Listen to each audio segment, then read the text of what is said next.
the man's forgiveness and become this exquisite version in dialogue between cello and violin. Him, her, him higher, her higher. Third time varies. Listen to this melting cadence. And then everything becomes magical. Nature is literally transfigured by the man's forgiveness. Quote, "Oh, see how brightly the universe gleams. There is a radiance on everything." It begins with these magical string harmonics. Violas. The first violins float into the ether. Harmonics to the cello. Violas float. A glittering accompaniment. Harmonic. Pluck. Harmonic. And pluck. We gently push forward and recede, then floating in some magical place. The child you bear must not be a burden to your soul.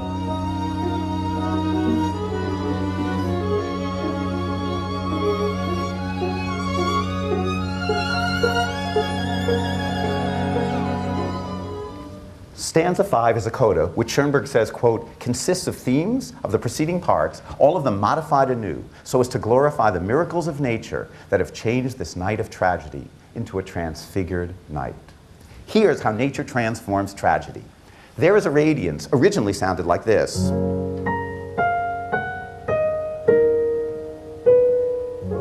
It now comes back in the cello like this.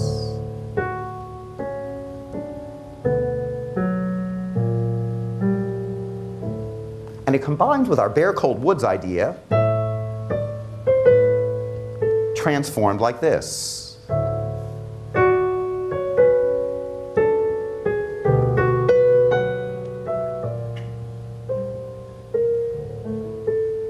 The woman's anguish from stanza 2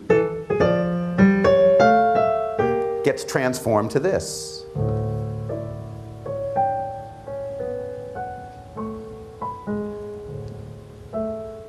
With bare cold woods everywhere.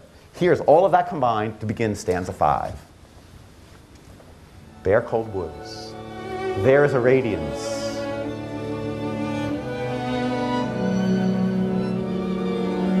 The woman's anguish transformed. Bare cold woods. To end the piece, an earlier climax returns.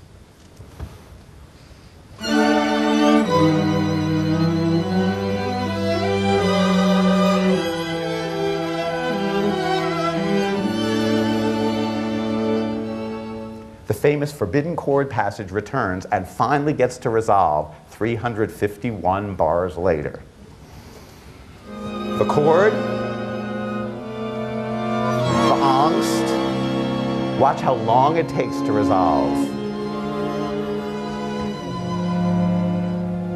Step 1.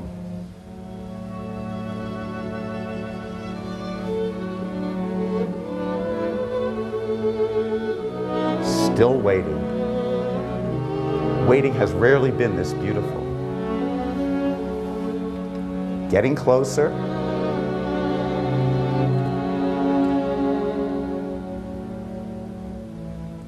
And finally we resolve to our opening D that began the piece, now major, not minor, as Bare Cold Woods returns.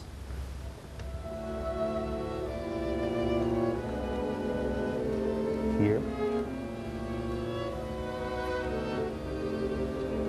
Repeat an octave higher. Two people walk through the high, clear night.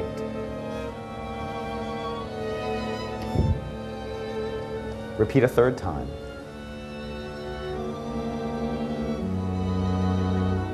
As the lovers exit the scene.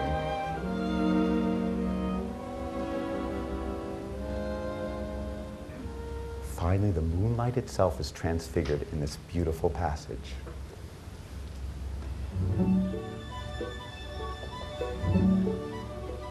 A ray of moonlight.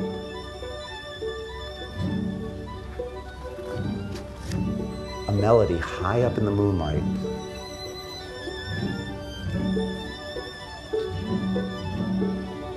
Pushes forward and recedes. Repeats.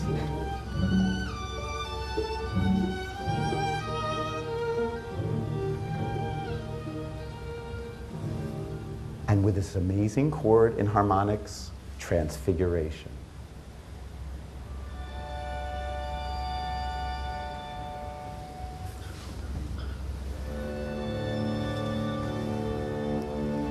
One last flicker.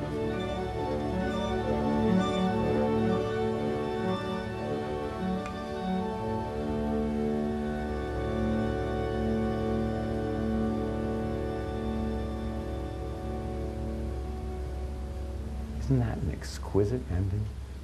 A quick final thought before we hear the entire piece.